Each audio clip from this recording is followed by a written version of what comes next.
안녕하십니까, 홍사원입니다. 주말에는 경제와 정의를 따따블로 잡는 홍사원의 경제쇼 플러스 시작하겠습니다. 뉴스에서 보셨는지 모르겠는데요. 지금 인도에서는 수만 명의 인도 농민들이 정부의 친기업적 농업개혁 법안에 반대해서 지난해 11월부터 시위를 벌이고 있다고 합니다.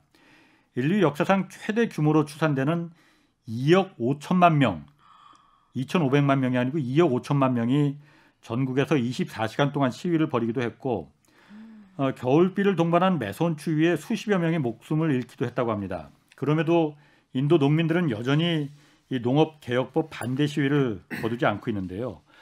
어떻게 된 일인지 좀 자세히 살펴보면서 또 이 기회에 인도라는 나라 많이 들어봤지만 그렇게 잘 알고 있지 못하지 않습니까, 우리가? 도움 말씀 주실 분 소개해드리겠습니다. 먼저 신시열 인도 포럼 운영위원장 나오셨습니다. 안녕하세요. 네, 반갑습니다. 예. 반갑습니다. 그리고 홍사원의 경제쇼 플러스에 없어서는 안 될 보물 같은 분이죠. 복동이 오윤혜 씨 스튜디오에 나오셨습니다. 나마스테. 네, 나마스테입니다. 쌤 너무 대본대로만 소개해 주시니까 너무 진심이 느껴지지 않아가지고. 나마스테. 나마스테. 네, 여러분 반갑습니다. 그래서 저희 네. PD가 네. 경제쇼 플러스 이거 재밌게 해야 되는데 제가 너무 재미없다고 지난주에 한번 혼났어. 잘생기면 장착하셨는데 재미있는 집에 놓고 오셨나 봐요. 둘 다 장착하는 거 어떻게 하려고. 궁금합니다.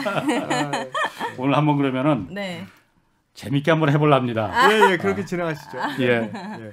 먼저 신 위원장님 저기 보니까 CJ 오쇼핑에서 인도 법인장을 오래 하셨네요. 몇 년 동안 인도에 계셨어요? 인도에 4년 반 정도 있었습니다. 4년 반. 네네네. 보니까 이거 코끼리에 올라타라? 그러니까요. 이런 책도 하나 내셨더라고요. 예. 냈습니다. 이게 인도에 관한 책이죠, 그러니까 코끼리. 인도 경제하고 비즈니스 관련된 책입니다. 그래요. 저도 사실 오윤혜 씨는 복동이 인도 가봤어요? 저는 안 가봤죠. 저는 가볼 생각도 없어요. 왜?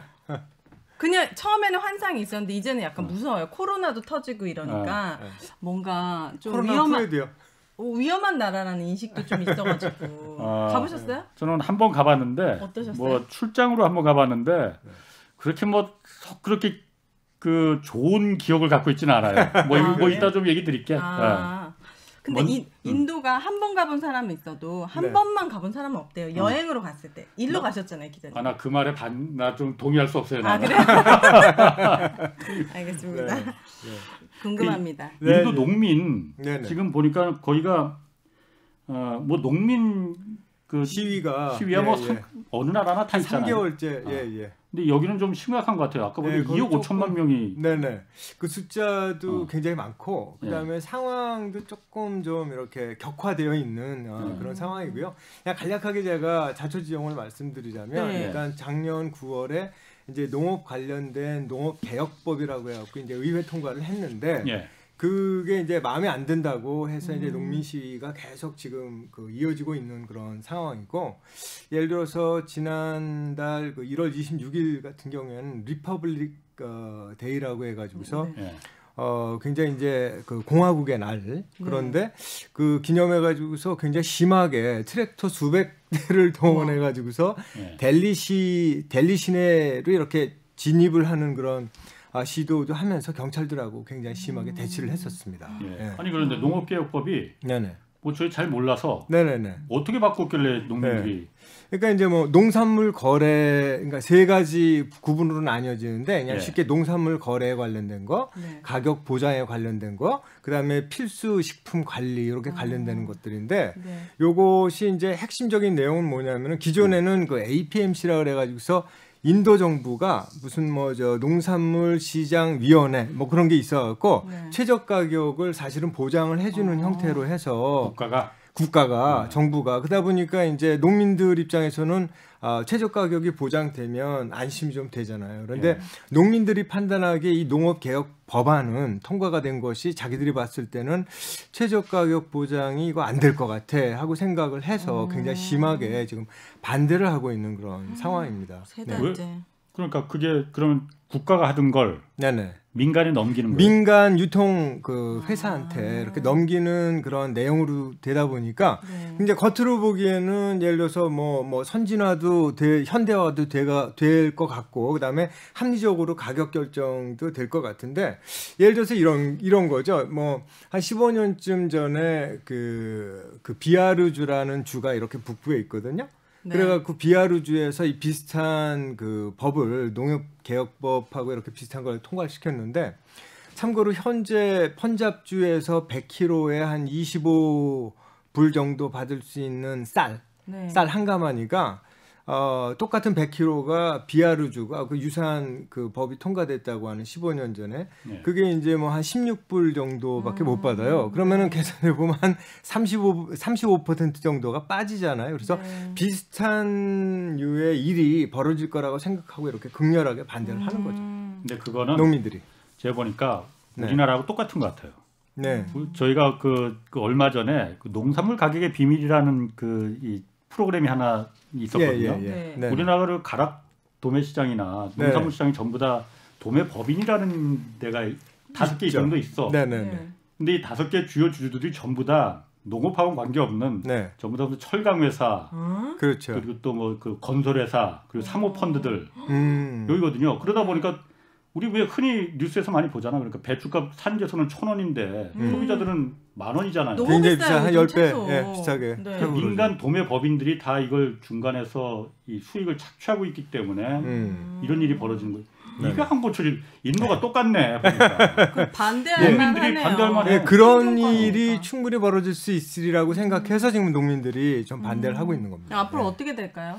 앞으로 그래서 이제 그 격렬하게 시위가 진행되다 보니까 이제 정부 대표하고 농민 대표하고 한 10여 차례 만났거든요. 한 10차례 정도 만났는데 아직 그 결판은 안 났고 이제 격렬하게 시위가 진행되다 보니까 정부가 한 18개월 동안 그럼 유예하겠다, 밀어줄게 하고 얘기를 했는데 아니야, 우리는 그걸로 만족할 수 없고 완전하게 폐지를 해다오 하고 이렇게 요구를 하고 있거든요.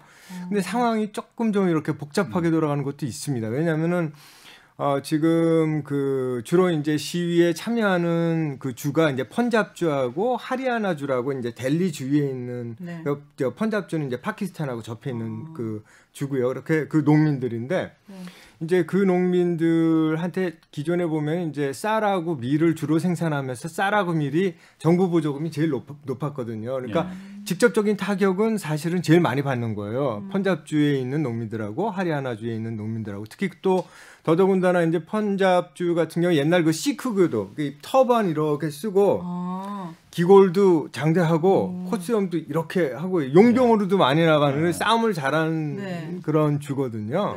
사람들이. 근데 이제 거기서 과거에도 뭐 분리주의를 좀 외치고 하는 것들이 있었고 사실 그리고 우리 지금 현재 있는 모디 정부는 이제 힌두교 중심의 어떤 힌두민족주의 경향이 좀 보여지고 있거든요. 그러다 보니까 총리가 이름이 모디, 나렌드라 모디 총리입니다. 그래서 그런 것들 때문에 이제 반감을 많이 갖고 있는 거죠. 감성적으로도. 그러면 지금 모디 총리는 어쨌든 정부에서 그러니까 그 국가가 주도하던 그 농산물 판매 우리 가락시장처럼 이걸 갖다가 그럼 민간 주도로 이제 바꾸겠다는 걸 그런 거죠. 모디 총리가 낸 거 아니에요? 그렇죠. 예, 맞습니다. 의회 통과. 모디 총리는 의회에서 통과가 된 거니까 이제 국회의원들이 사실은 그 통과가 된 거죠. 그리고 그게 이제 곧 모디 총리의 뜻인 거죠. 따지고 보면. 그럼 모디 총리는 어떻게 이걸 무슨 목적으로 그러니까 낸 건가? 아니 지금 이게 이제 그 과거 국가 아까도 말씀드렸다시피 이제 최저 가격을 보장한다는 의미는 국가에서 그만 최저 가격을 보장하기 위한 이제 서브시디 즉 정부 보조금을 갖다가 계속적으로 이렇게 해주는 거거든요. 그러다 보니까 이제 국가 재정 입장에서 봤을 때는 좀 힘든 거죠. 힘든 거죠. 그래서 차제에 이것을 좀 바꿀 수 있는 그런 이제 계기를 만들어야 되겠다 해가지고서 이렇게 농업개혁법을 이제 통과시킨 거죠. 인도에 농업을 종사하는 사람들이 몇 프로나 되는데요? 한 40 전체 인구의 한 47% 정도 되니까 진짜요? 거의 한 반 정도 되는 굉장히 큰 그러네요. 숫자죠. 중요한 거네요. 예. 근데 이제 또 다른 면으로 보면은 이제 숫자는 그렇고 하지만 이제 GDP에 이제 농협이 기여하는 정도는 약 한 15% 정도 내외밖에 안 돼요. 그러니까 거기서 이제 인도 그 모디 정부도 딜레마가 있는 거죠. 일은 많이 하는데 돈이 안 된다 이건 거예요? 네, 그런 것도 있고.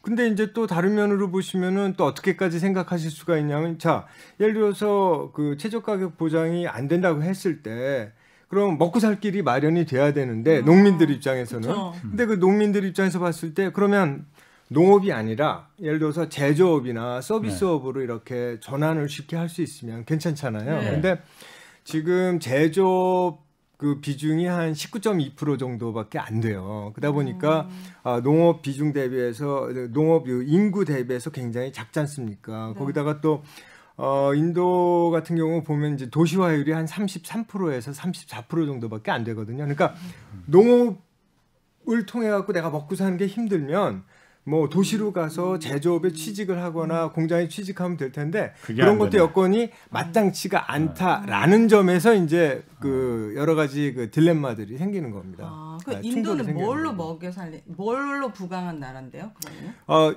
기본적으로 이제 농업이 이제 그 제일 많잖아요. 네. 지금 47%를 차지하고 있으니까 그 다음에 이제 실제로는 돈을 버는 거는 서비스업. 서비스업. 요가? 아니 요가 말고 어떤 건데? 정보 서비스, IT 서비스, BPO 서비스, 비즈니스 프로세스 아웃소싱. 예를 들어서 미국이나 유럽에 있는 회사들이 야 이거 우리 예를 들어서 콜센터 아시잖아요. 네. 콜센터에 사람들 많이 들어가 있잖아요. 근데 그 콜센터에 들어가서 하는 일이 야 이거 클레임 걸고 저거 클레임 걸고 이 상품 왜 이렇게 안 왔어? 언제까지 와? 왜 이렇게 늦어져? 그다음에 이거 문제 있는데 하면서 그런 여러 가지 이제 업무를 처리해 주는 게 이제 서비스업에 포함돼 있거든요. 그게 제일 큽니다. 예. 인도가 그런 역할을 인도가 굉장히 큽니다. 그 서비스 산업이. 인도가 인구가 한 13억 정도 된다면서요? 13억 한 8천만 명 정도 됩니다. IMF 기준으로. 그럼 14억이네 거의. 네, 거의 14억이라고 보시면 되고요. 네. 참고로 이제 중국 그러면 인도가 몇 명인데 하고 물어보실 수 있잖아요. 인도가 13억 8천만 명인데 중국 인구는 한 14억 3천만 명 정도 되니까 더하기 빼기 하면 한 5천만 명밖에 차이가 안 나잖아요. 자, 그럼 앞으로 어떤 일이 벌어질 거냐면은 향후 5년에서 6년쯤 지나면 중국의 인구보다 그 인도의 인구가 더 많이 되거든요. 그러니까 인구가 인도 인구가 중국 인구를 초월을 하는 거죠. 추월을 하는 거죠. 그런 일이 벌어집니다. 그래서 이제 제가 어디서 이제 뭐 강연을 뭐 코트라나 다른 데서 이렇게 할 때 서두에 이런 말씀을 꼭 드립니다. 앞으로 인도 신경 쓰십시오.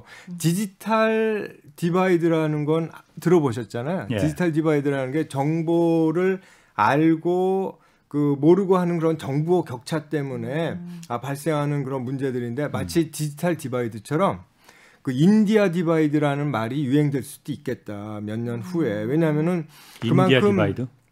인디아 디지털 디바이드처럼 인디아 디바이드라는 얘기가 유행될 수도 있겠다라고 저는 생각을 합니다. 왜냐하면 인도를 아는 사람과 모르는 사람들의 차이. 그걸 또 비즈니스에 활용하는 사람과 못하시는 분과의 그런 차이들이 발생을 할 수가 있죠. 인도 그러면은 사장님께서 생각하시기에 인도에 사장님도 통일하지 뭐 그냥. 사장님께서 인도에 투자하고 싶다. 그러면 인도의 가장 큰 매력이 뭐예요? 어떤 나라이길래? 그러니까 한마디로 표현을 드리면 그냥 막대한 시장 규모가 있고 그다음에 성장성이 있다. 이렇게 이해하시면 돼요.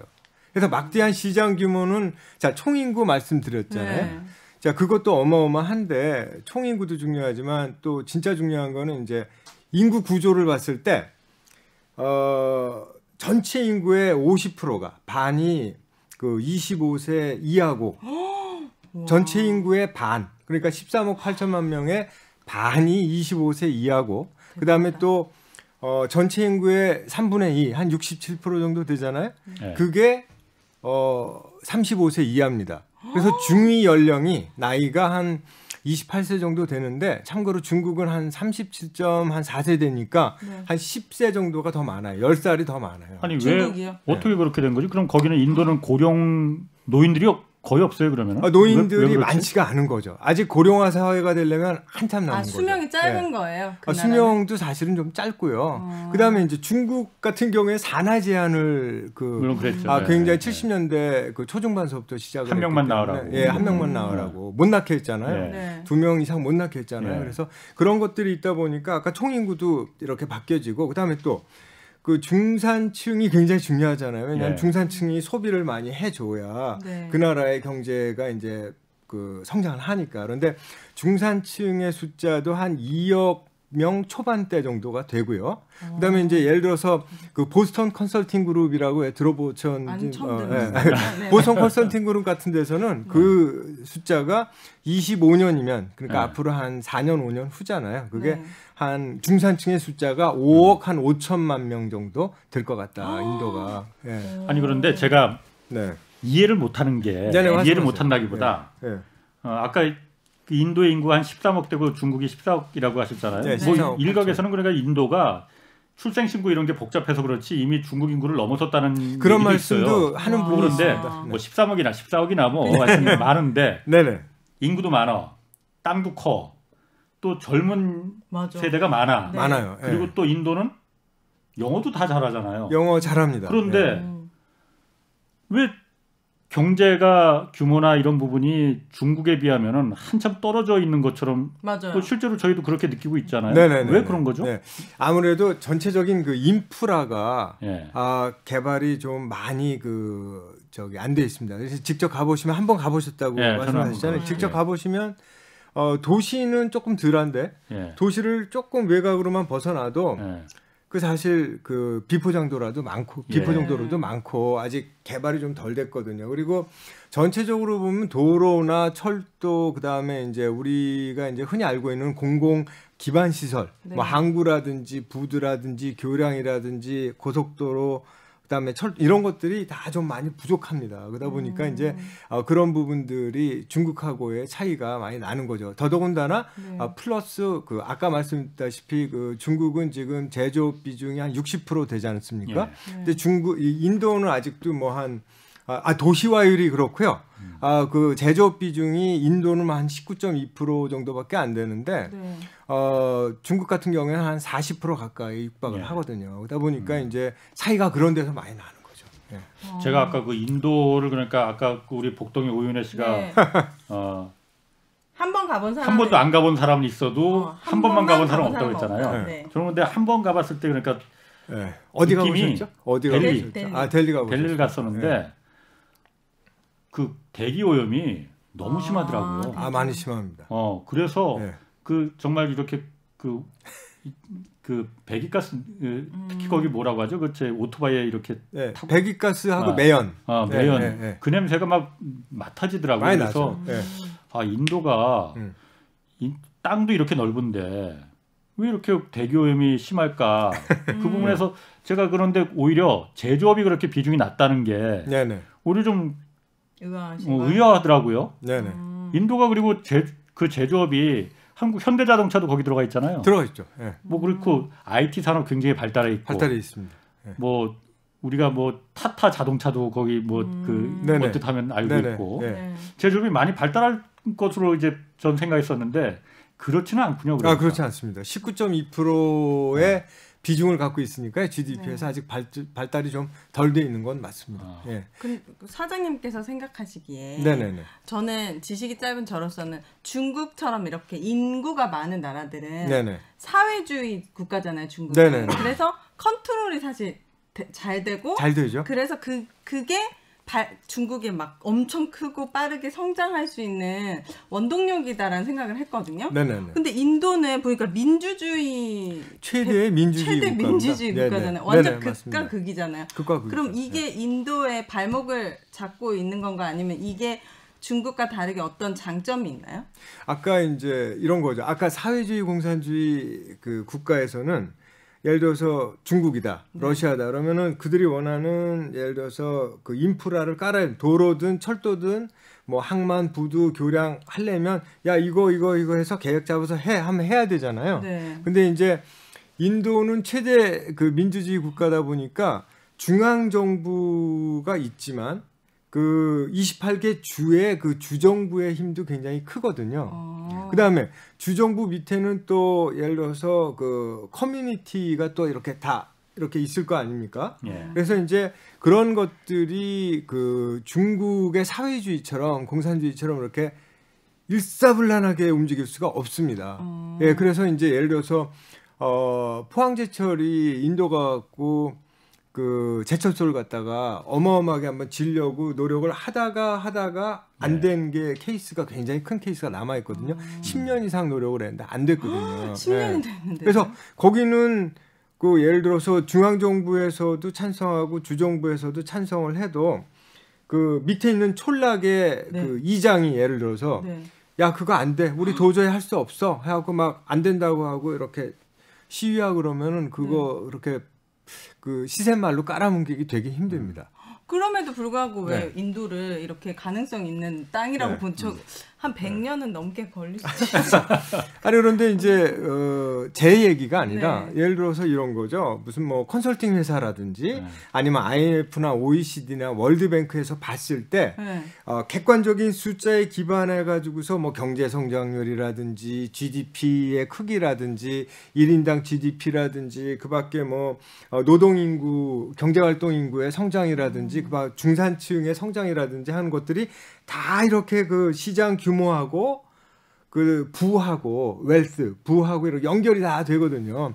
그런 걸 봤을 때 인도는 벌써 이제 그 아까 이제 서두에 말씀을 하셨지만 그냥 명목 GDP도 전 세계 한 5등하는 나라고요. 그다음에 그 구매력을 감안한 그 GDP로는 벌써 2016년 그러니까 5년 전에 이미 그 전 세계 3위 하는 나라거든요. 그러니까 어마어마한 나라입니다. 그런데 한국 분들은 잘 모르세요.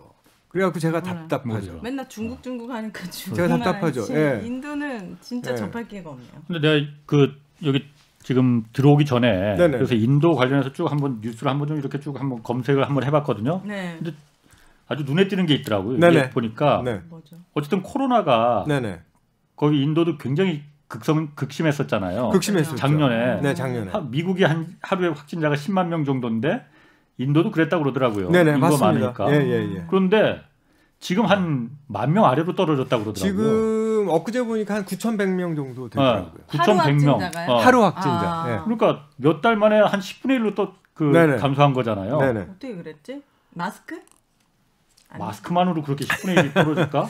아니 럭다운이라 그래가지고 아예 그냥 아까 뭐 사회주의 공산주의 말씀하시지만 그런 그 철저한 방식으로 집에서 나오지 마 네. 해가지고서 아예 한 3개월 정도를 갖다가 묶어버렸거든요. 인도에서요? 인도에서. 근데 네. 그게 안 나와요 사람들이. 그게 이제 먹혔죠. 왜냐하면 공공의 그 건강을 위해서 이건 지켜야 된다 그래서 3개월. 뭐 말씀드리기는 좀 뭐하지만 그 인도 같은 데서는 아직도 경찰이 이런 회초리 같은 걸 가지고서 손바닥. 나도 봤어. 태형이라고 해서 나 거기 출장 갔을 때 한번 봤어 그거. 아니 정부에서 나오지 말라는데 너 왜 나왔어? 어디가? 너 쓸데없는 일 가면 이렇게 막 막대기로 좀 때리고 그러는 것도 없지 않아 있거든요. 솔직히 말씀드리면 그렇습니다. 네. 아니 그 코로나 그 급감한 데는 네네. 그 기사를 보니까 전문가들도 그러니까 이거 해석이 의아하다는 거예요. 그러니까 통계 오류냐 뭐 검사의 뭐 부진냐 이런 것도 아닌 것 같더라는 거예요. 네네네. 실제로 네네. 그 병원이나 이런데 코로나 때문에 앓는 사람들이 그렇게 많지 않으니까 네네. 집단 면역이 지금 된 거 아니냐라는 네. 해석도 좀 있다. 그렇게 해석을 하시는 분도 있습니다. 제가 사실 솔직히 이렇게 딱 부러지게 말씀 못 드리는 이유는 저는 의학 전문이 아니기 때문에 뭐라고 말씀드리기는 어렵지만 지금 말씀하신 것처럼 그 홍 기자님 말씀처럼 이러저러한 걸 종합을 해보면 집단 면역이 어느 정도 형성된 거 아니냐고 이렇게 해석할 수도 있습니다. 예를 들어서 제가 이제 뭄바이에서 근무를 했거든요. 근데 뭄바이에 가면 아시아 최대 그 빈민촌이 사실 있거든요. 거기를 한번 이렇게 가보면 그 한 4평 정도 되는 그 조그만 공간에 뭐 4명, 5명 이렇게 살고 그러거든요. 근데 이제 그렇게 되면은 이거는 그 코로나가 의미가 없는 거죠. 그래서 같이 다 그냥 이렇게 쉐어할 수밖에 없고 감기 걸리면 감기 걸리고 뭐 다른 전염병 있으면 걸릴 수밖에 없고 그런데 그 일전에 나온 그 기사를 보면 지금 홍상훈 기자님 말씀처럼 집단 면역이 어느 정도 된 거 아니겠냐 하고 이렇게 해석을 하는 분도 계십니다. 그 인도가 또 그리고 네네. 의외로 우리가 모르는 거죠. 인도가 사실 의외로 네. 과학기술 이런 부분이 굉장히 앞서 있어요. 네. 되게 똑똑한 사람들이 인도 핵무기 갖고 있는 거 알아 몰라요? 핵무기요? 인도 핵무기 갖고 있어. 그리고 말고 또 있었어요. 핵무기. 네, 핵무기 갖고 있습니다. 네, 오래전부터 갖고 있었어요. 그 로켓, 네네. 우주로 쏘아올리는 로켓도 우리보다 훨씬 더 먼저 개발했어요? 개발해서 얼마 전에 달도 뭐 탐사선 띄우고 그러지 않았어요? 2019년에 저기 그 달 탐사선이 이렇게 로봇까지 이렇게 탐사선까지 내리려고 하다가 그건 안 돼가지고서 이렇게 미뤄진 게 있고 이제 말씀을 하시니까 제가 이제 잠깐 이제 소개를 드리자면 질적으로 뛰어난 게 있고 양적으로 뛰어난 게 있거든요. 로켓 기술이. 그런데 이제 어느 정도냐면은 그 2014년에 그 러시아에서 로켓 하나에다가 그 관측 위성 같은 거를 한 37개를 실어 가지고서 이제 궤도에 올라가고 궤도에 이렇게 뿌렸어요. 잘 착오 없이. 그런데 2017년에 인도는 한 로켓에다가 104개 위성을 실어다가 뭐 여러 가지가 있었을 거 아닙니까? 관측 위성도 있고 뭐 이런 위성도 있고 그런데 그 104개를 착오 없이 이렇게 궤도 위에다 올려놨거든요. 여태까지 안 깨지다가 지난달에 일론 머스크가 머스크 한 143개를 갖다가 이렇게 한꺼번에 이제 궤도에다가 뿌렸거든요. 일론 머스크 테슬라. 네, 테슬라 그건 알아요. 저도. 그래서 3년이 그 이전까지는 그 104개가 최고 기록이었는데 이제 5년 한 4년 만에 깨진 거죠. 그리고 또 질적으로 또 다른 우수한 사례도 있는데 뭐가 있냐면은 로켓에다가 그 관측 위성, 기상 위성을 갖다가 8개를 이제 싣고서 올라갔어요. 올라가고 이제 저 궤도에다가 8개 중에서 6개를 이제 위치를 시키고 다시 더 높은 고궤도, 높은 궤도에 올라가고 나머지 2개 남았잖아요. 그것도 이렇게 그 궤도에 안치시킨 그런 사례도 있고요. 그다음에 전 세계에서 4번째로 화성 탐사선을 갖다가 이미 2014년 9월에 성공했습니다. 그러니까 벌써 7년 전 얘기예요. 7년 전 얘기. 그런데 저는 이제 그러니까 전 세계에서 4번 미국, 유럽, 러시아 다음에 4번째로 성공을 했고 또 단 한 번만의 시도로 화성 탐사선을 그 궤도에 올려놨고 저는 이제 비즈니스를 하는 사람이니까 뭐를 봤냐면은 가성비가 끝내줍니다. 비슷한 그 미국의 그 화성 탐사선이 이름이 메이븐이라는 게 있는데 그게 돈이 한 6억 7,100만 달러 정도 들었거든요.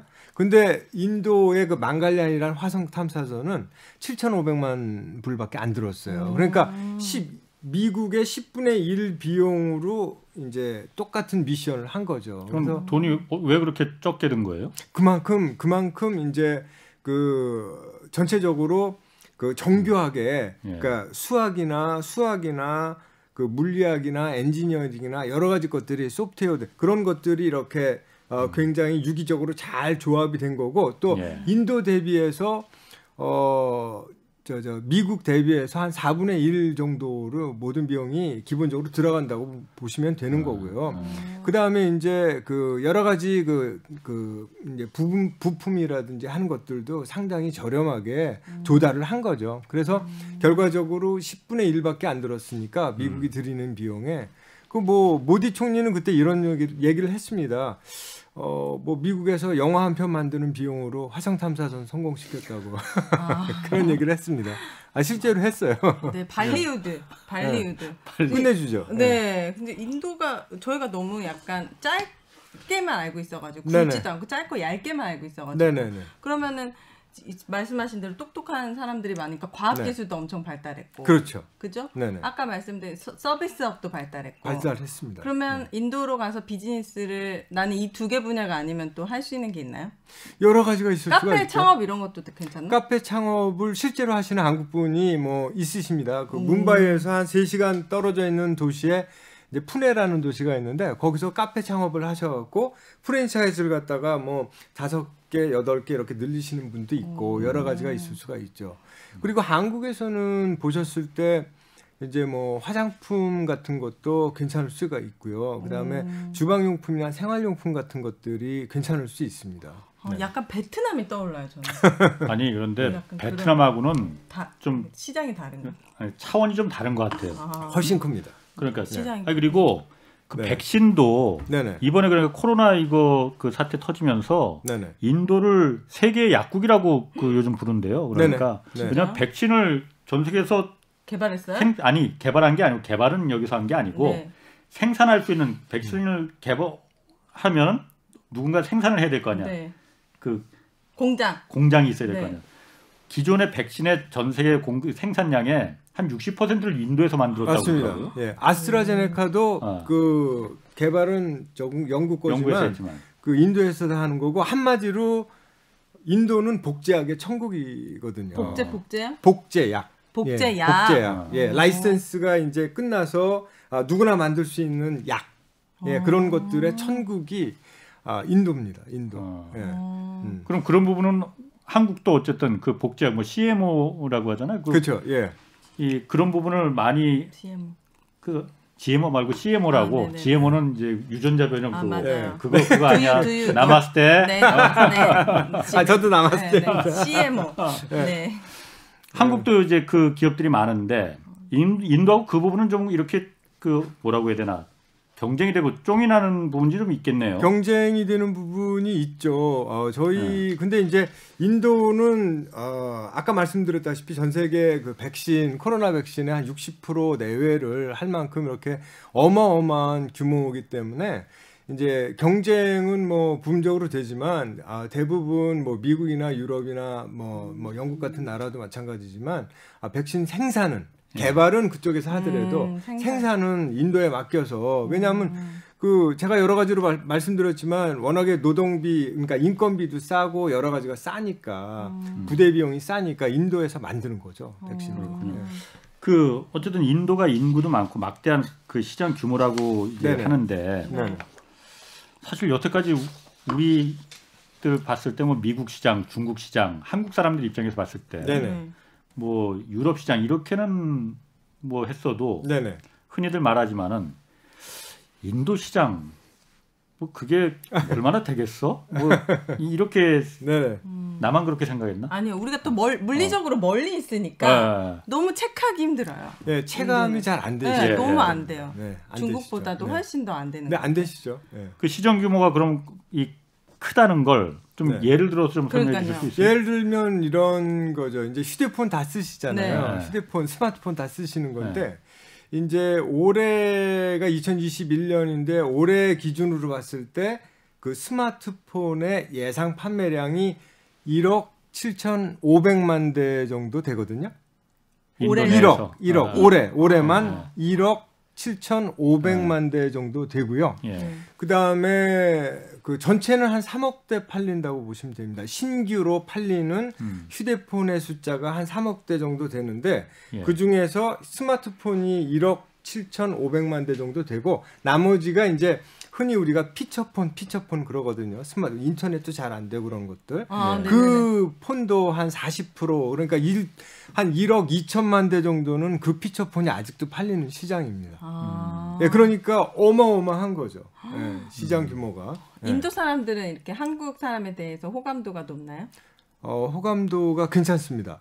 그래요? 네, 최근에는 그리고 뭐 BTS의 그 아미들도 많이 생겨나고 해서 괜찮습니다. 그런데 저한테 이제 많은 분들이 물어보시는데 인도에 그럼 한류가 있습니까?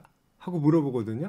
저는 솔직히 말씀드려서 인도 주류 사회에는 한류는 아직은 없습니다라고 말씀을 드리는데 늘어날 수 있는 가망성은 충분히 있다라고 얘기를 하는 이유가 뭐냐면은 한류는 주류 사회에 없지만 예를 들어서 한국 그 상품에 대한 호감도 지금 호감도 말씀하셨잖아요. 한국 상품에 대한 호감도가 굉장히 좋습니다. 왜냐하면 장사를 특히 어떤 거가 삼성전자 같은 거, 삼성전자 휴대폰, 스마트폰, 그 다음에 TV 냉장고, 그 다음에 LG의 뭐 TV 냉장고에 또 이제 또 유명한 게 저 에어컨. 같은 경우, 그다음에 현대는 또 말씀하셨던 자동차 생산, 현대가 지금 넘버 2거든요. 인도에서. 근데 그런 건 저희가 할 수가 없잖아요. 조금 뭐 사업을 거기서 하고 싶은 사람들이 뭘 좀 준비하면 좋아요? 인도에서? 지금 우리 오윤혜님은 아무래도 여성분이니까 뭐 화장품이나 뭐 소품 같은데 뭐 관심이 좀 있으시리라고 생각하거든요. 네, 그래서 있을 거예요. 화장품 같은 경우도 굉장히 저는 전망이 밝다고 봐요. 왜냐하면 잘 생각해 보십시오. 예를 들어 우리나라 사람이라면 누구나 아모레퍼시픽이나 네. 아모레퍼시픽이나 저 뭐 LG 생활건강 같은 거 너무나 잘 알잖아요. 네. 거대한 그 화장품 회사니까. 그런데 인도 사람들은 아무래도 모르고 LG 생활건강도 모를 거 아니에요. 네. 자, 그걸 뒤집어서 생각을 하면 어떤 거냐면 우리 저 오윤혜님이 조그만 화장품 회사의 사장님이다. 네. 대표다. 근데 인도 가고 화장품 사업을 한다고 쳤을 때 출발점이 똑같은 거죠. 아모레나 LG 생활건강하고. 왜냐하면 아모레나 LG 생활건강을 모르고 또 오윤혜 우리 저 사장님의 예를 들어서 화장품 회사가 뭐 A다. 그 A도 잘 모를 거 아니에요. 그러니까 출발선이 아모레나 LG 생활건강이나 이 저 A 그 회사 그 오윤혜님의 그 회사도 똑같은 출발점이니까. 예, 경쟁력이 있을 수 있겠네요. 그러니까 아주 확실하고 분명한 차별점이 있는 화장품이라고 했을 땐 네. 저는 가능성이 있다고 봅니다. 아니 그 지금 위원장님이 그 인도에서 CJ 그 홈쇼핑 예, CJ 홈쇼핑의 인도 법인장으로 4년 반 근무했습니다. 4년 계시잖아요. 그러니까 거기서 그러면은 가장 많이 그야말로 그 판 게 그럼 어떤 품목이 있었어요? 주방하고 생활용품 제일 많이 팔았습니다. 주방이요? 주방용품. 아. 네, 그러니까 그러니까 키친, 부엌에서 쓸 수 있는 용품들 여러 가지 있잖아요. 인도에서도 홈쇼핑을 하신 거예요? 그러면? 그렇죠. 인도에서 CJ 홈쇼핑에 채널이 나오고 그렇죠. 채널을 다 이렇게 했었습니다. 그러니까 거기서 파는 거예요? 4년 반 동안 제가 했습니다. 우와. 근데 그 중에서 제일 많이 팔린 게 주방용품하고 생활용품. 그게 전체 그 판매량의 한 반 정도 되고요. 그다음에 말씀드렸던 그 화장품. 네. 화장품도 처음에 제가 2012년 들어가고 방송할 때는 전체 방송 시간의 3%밖에 안 됐었어요. 죄송합니다. 그러다가 나중에 제가 나올 때 2016년도 초반에는 한 10% 정도까지 올라갔으니까. 그러니까 3% 정도밖에 방송 시간 할애가 없었다가 그게 3.3배 정도 늘어난 거죠. 제가 나올 때쯤. 그러니까 한 4년 반 후에 네. 3% 정도 하던 방송 시간이 10%로 올라갔으니까 그만큼 판매가 더 잘 됐겠죠. 아, 신기하다. 진짜 네네. 인도는 네네. 뭐 입고 다니죠? 약간 사리. 여성들은 사리가 이제 그 길게 이렇게 그 천 같은 거, 천 비단 이렇게 한 6m 정도 되거든요. 아직도 그런 거 그거 많이 입는 게 맞고요. 그다음에 또 조금 이제 그게 조금 거지장스럽고 이렇게 두르기가 불편하잖아요. 네. 그러면은 꾸르따라고 해요. 꾸르따. 그러면 우리 원피스 생각하시면 돼요. 원피스. 네. 근데 인도는 전 세계에서 최고 좋은 면이 생산되는 나라입니다. 진짜요? 슈피마면. 예. 그래가지고서 무슨 무지라든지 가보시면요, 그 면 상품 한번 보세요. 뒤를 표시상. 인디아. 그럼 메이드 인 인디아예요. 맞아요. 수피마면이 굉장히 좋습니다. 여름에 입으시면 아주 시원하죠. 수피마면. 면이 아주 끝내주는 나라입니다. 그 매력 있네. 홈쇼핑에서 그럼 네. 잘 팔린 건 아까 주방용품, 뭐 생활용품이었고 네네네. 안 팔린 것도 있을 거 아니에요? 안 팔린 게 있었죠. 예를 들어서 제일 안 팔린 게 뭐였어요? 제일 저희가 시도를 했다가 좀 안 된 게 제습기가 있어요. 제가 인도 굉장히 습한데.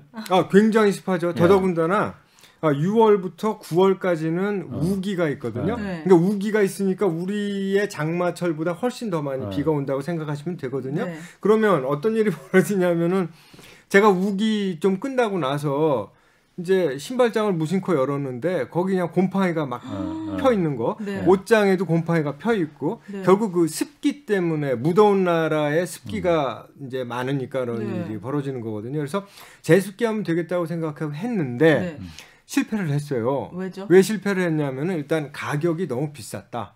20만 원대, 뭐 28만 원, 9만 원대가 너무 비싸네. 인도 입장에서 보면은 굉장히 이제 가처분 소득 대비 높은 가격이었고 첫 번째로, 두 번째로는 이제 시기적으로 저희가 조금 좀 이렇게 너무 빨리 런칭을 했다. 예, 소개를 했다. 뭐 그런 것도 있었고요. 근데 만약에 그 제습기를 이제 뭐 여러 가지 팬시한 기능들 다 빼고 그냥 온 오프 스위치 딱 2개만 해가지고서 저렴하게 내놨으면 어땠을까 하는 그런 생각은 제가 하죠. 그 평균 연봉이 어떻게 돼요? 그 뭐라고? GDP 뭐. 지금 아까 농민 말씀하셨잖아요. 농민들의 그 소득은 연간 소득이 한 1,000불에서 1,000불을 조금 상회한 정도 수준밖에 안 되고요. 그다음에 아까 중산층 말씀드렸잖아요.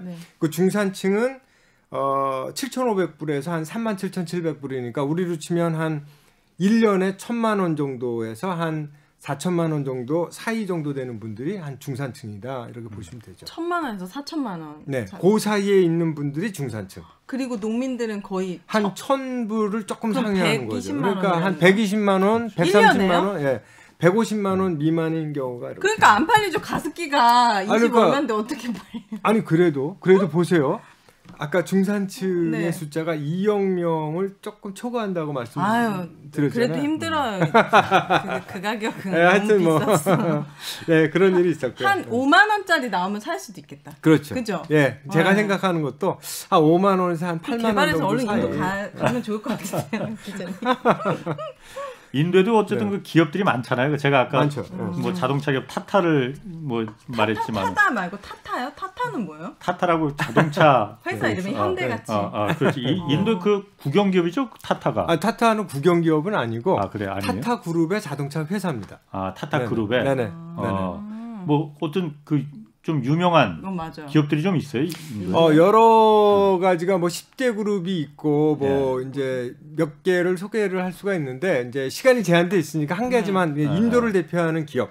예를 들어서 이제 인도의 삼성 그룹, 인도의 삼성 이렇게 부를 수 있는 그 회사가 있거든요. 그게 이제 릴라이언스라는 회사거든요. 그러니까 릴라이언스 그룹, 삼성 그룹 이렇게 그룹입니다. 그룹.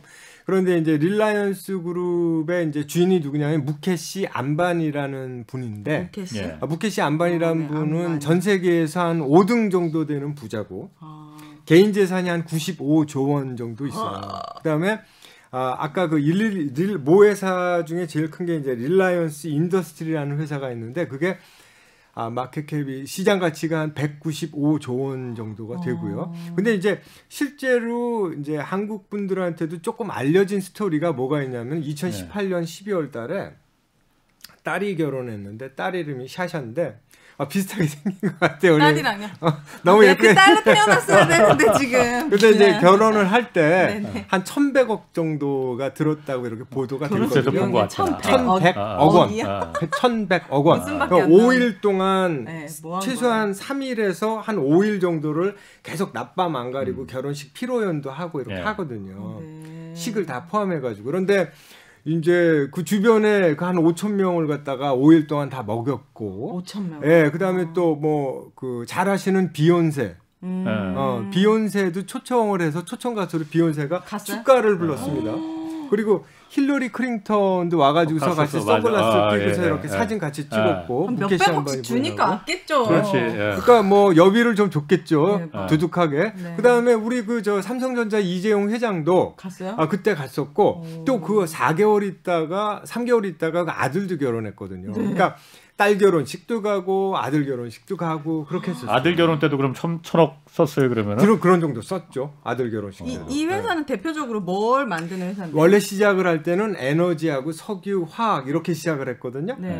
중후장대한 걸로. 그런데 지금은 통신 서비스가 주 비즈니스라고 보시면 됩니다. 예를 어떤 일이 있었냐면은 2016년도 9월부터 해가지고서 우리로 치면 SKT 같은 통신 서비스 시작했거든요. 휴대폰 서비스 시작했는데 이 16년도 9월 달서부터 시작했는데 지금 벌써 가입자가 그 4억 명이거든요. 자, 그러면 어떤 얘기냐면 1년에 1억 명씩 가입자를 모은 거예요.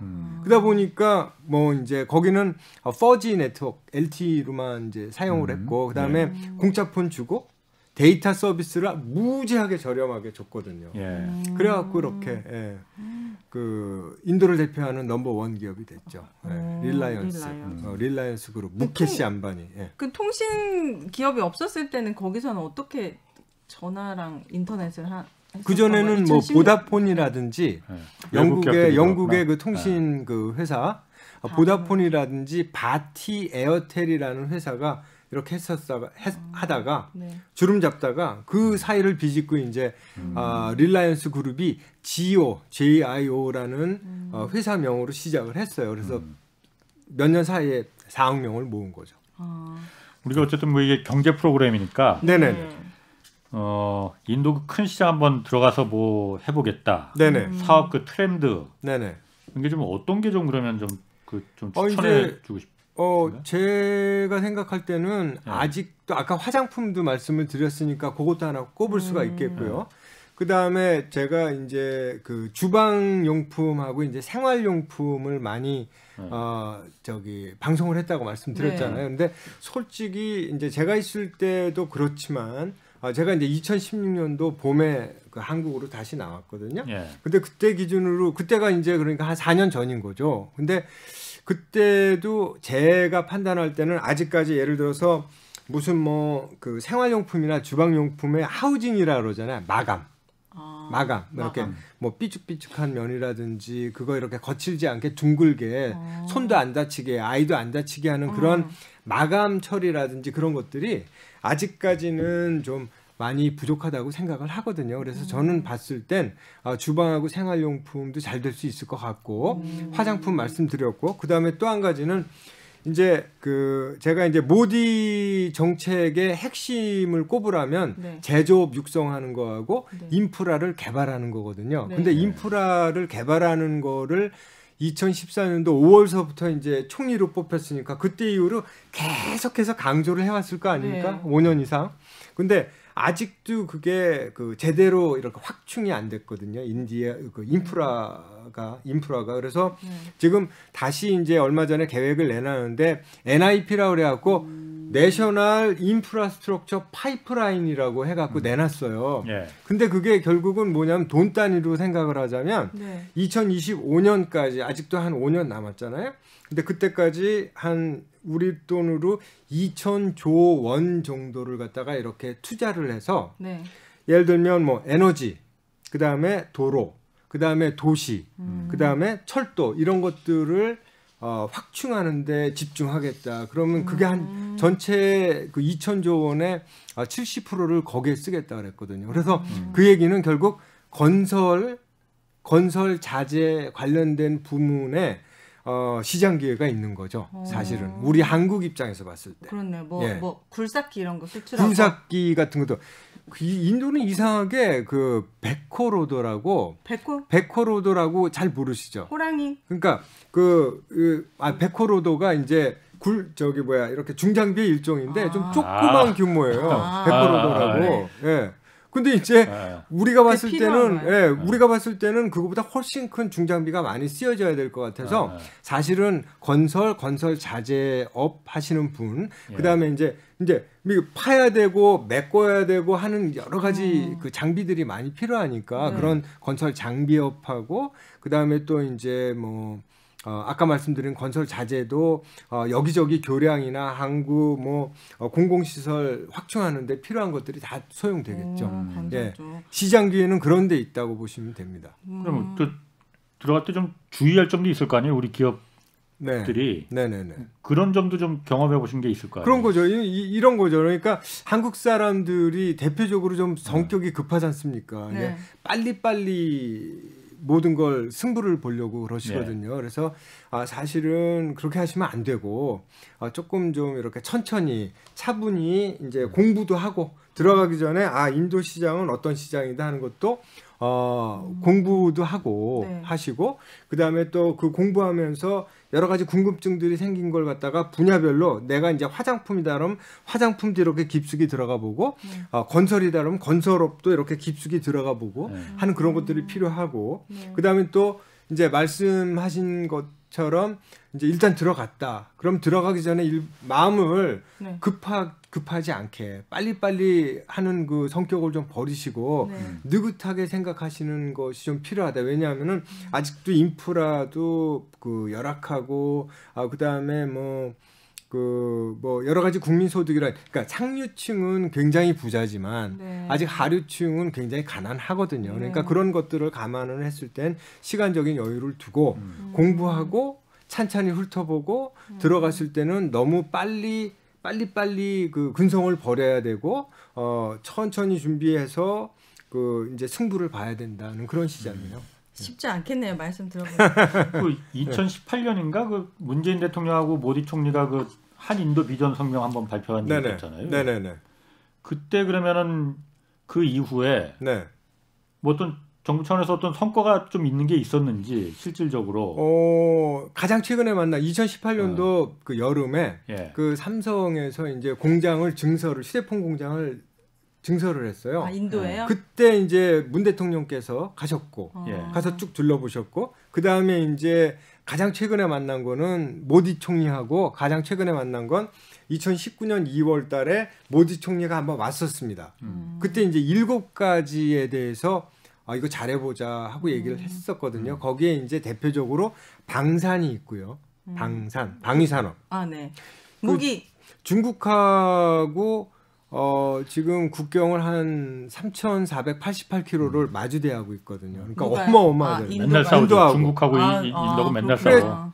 작년에도 몇 개월 동안 싸워가지고서 엄청나게 싸웠고 그때 서로 죽었습니다.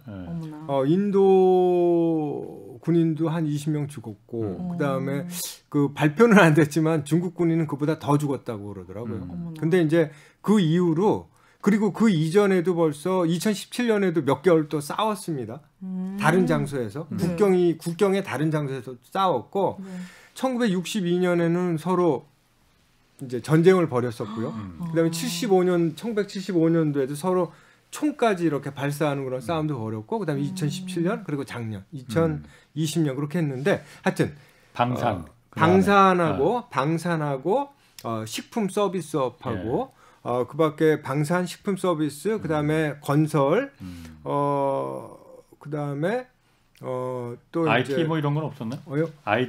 IT는 그때는 7가지 항목에 들어가지는 않았습니다. 그런데 일단 그 IT가 굉장히 발달했다고 하는데 조금 이렇게 맥이 좀 다릅니다. 그러니까 우리나라는 IT 하드웨어가